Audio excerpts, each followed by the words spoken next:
பாருங்க இல்லனா ஊர் பெரியவங்க கூப்பிட்டு உங்களுக்குள்ள பேசி முடிவு எடுக்கணும். இது உங்க குடும்ப விஷயம். இது நான் ஒண்ணும் பண்ண முடியாது. சார் முதல்ல அவங்க இங்க இருந்து கிளம்ப சொல்லுங்க. அவங்க இங்க இருக்க கூடாது. அவங்க கோர்ட்டுக்கு போறாங்க போறோம். நாங்க கோர்ட்ல பாத்துக்கறோம் சார். ஆனா இவங்க யாருமே இங்க ஒரு நிமிஷம் கூட இருக்க கூடாது சார். முடியாதுங்க சார். இவங்க நான் பல மாசமா தேடிட்டு இருந்தேன். இவங்க எங்க இருக்காங்க என்ன பண்றாங்கன்னு எதுவுமே தெரியாம நாங்களும் தெரிஞ்சுக்கிட்டு தான் இருந்தோம். இப்போ நீங்களும் இங்க வந்திருக்கீங்க. இதுக்கு ஒரு முடிவு கிடைக்காம நாங்களும் இங்க நகர மாட்டோம் சார். இப்போ நான் இங்க இருந்து போயிட்டேனா இவங்க என்னெல்லாம் பண்ணி இத ஒண்ணு இல்லாம ஆகுவாங்கன்னு எனக்கு நல்லாவே தெரியுங்க சார். இதுக்கு மேல என் பிள்ளைங்களை என்னால கஷ்டப்பட முடியாது. அவங்களுக்கு சேர வேண்டியது கிடைக்க வரைக்கும் நாங்க இங்க இருந்து நகர முடியாது சார். இங்க பாரு நீ சாகர வரைக்கும் இங்க நின்னாலும் உனக்கு உன் பிள்ளைங்களுக்கு ஒரு மண்ணம் கிடையாது ஒரு பண்ண கிடையாது. மரியாதையா போயிடு. முதல்ல நம்ம போக சொல்லுங்க சார். எங்க வீட்டு வாசல்ல என்ன பிரச்சனை பண்ணிட்டு இருக்காங்க அவங்க போக சொல்லுங்க. பாருமா அதெல்லாம் நான் சொல்ல முடியாதுமா. நீங்க எல்லாம் இப்போ ஒரே குடும்பம் ஆயிட்டீங்க. நீங்களே பேசி என்ன எதுவும் முடிவு எடுத்துங்க. விடுடா. நீ சும்மா இருமா. இது அப்போ பேசிட்டு இருக்க. யாத உங்ககிட்ட அவரை பத்தி ஒரு முறை கூட பேசினது இல்லையா? என்கிட்ட இதெல்லாம் பேசவே இல்ல மாப்ள. எனக்கு இந்த கர்மம் தெரியவே தெரியாது. உங்களுக்கு அவர் மேல சந்தேகம் வந்ததே இல்லையா? சந்தேகம் வர மாதிரி அந்த மனுஷன் நடந்துக்கிட்டே இல்ல. ஆமா நிதின் அப்பா தனக்கு இன்னொரு ஃபேமிலி இருக்கிற மாதிரி பிஹேவ் பண்ணவே இல்ல. அவர் எப்பவும் வீட்ல இருந்தா கூட அவர் நடவடிக்கை வச்சு ஏதாச்சும் கண்டுபிடிச்சிருப்போம். அவரே 5 வருஷத்துக்கு ஒரு தடவை ஒரு மாசம் தான் வந்து தங்குவாரு. அந்த ஒரு மாசமும் எப்படி போகுதுன்னு எங்களுக்கு தெரியாது. அதை தாண்டி நாங்க எதுவுமே யோசிச்சது கூட இல்ல. அவர் வந்தா சந்தோஷமா இருக்கும். நாங்க அந்த ஒரு மாசமும் ரொம்ப சந்தோஷமா இருப்போம். அவ்வளவுதான் எங்களுக்கு தெரிஞ்சது. எனக்கும் எதுவும் தெரியாதுப்பா. என்கிட்ட அவன் எதையுமே சொல்லல. இப்படி ஒரு காரியத்தை அவன் பண்ணுவான்னு நான் நினைக்கவே இல்ல. இவனுக்கு எப்படி இப்படி புத்தி கட்டி போச்சுனே தெரியல. ஏற்கனவே இங்க 4 பொம்பளை பிள்ளைங்க. இதுல வேற ஒரு கல்யாணத்தை பண்ணி என்னத்த சொல்றது? அதுவும் அவர் கூட அவர் கத்தாரில இருந்திருக்கா. நம்மள கத்தாருக்கு கூட்டிட்டு போக சொல்லி கேட்கும்போது என்ன சொல்வாரு? அது ஊர்ல பொம்பளைங்களே கிடையாது.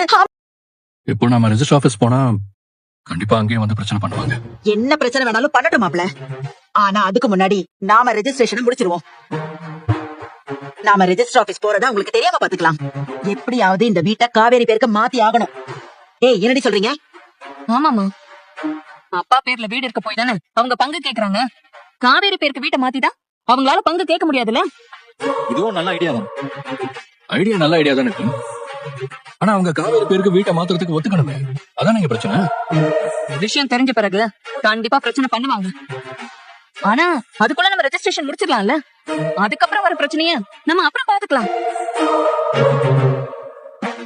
அவங்க சொன்ன தோட்டம் இப்ப இல்லவே இல்ல. எஸ்டேட்லாம் எங்க இருக்கு இருக்கா இல்லையான்னு கூட நமக்கு தெரியல. மீதி இருக்கிறது இந்த வீடு மட்டும்தான்.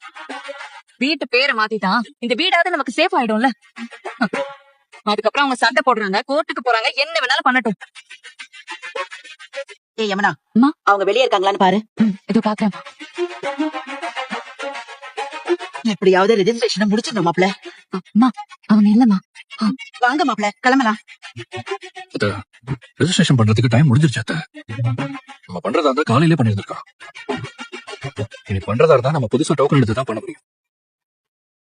நாளைக்கு என்ன நாளைக்கே பண்ணுவோம். ஆனா ரெஜிஸ்ட்ரேஷன் நடக்கணும். நடந்தே ஆகணும். அவங்க யாரும் இல்ல பாட்டி எல்லாரும் போயிட்டாங்கன்னு நினைக்கிறேன். அது எப்படி போவாங்க? எங்கேயாவது நின்னு வேவு பாத்துட்டு இருப்பாங்க. இல்லக்கா நான் பார்த்தேன் யாரையும் காணும்.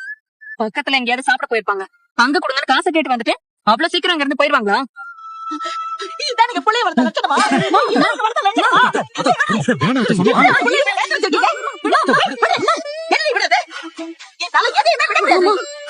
இதுதான் உங்க மகன் 5 வருஷத்துக்கு ஒரு முறை ஊர் பண்ணாரா?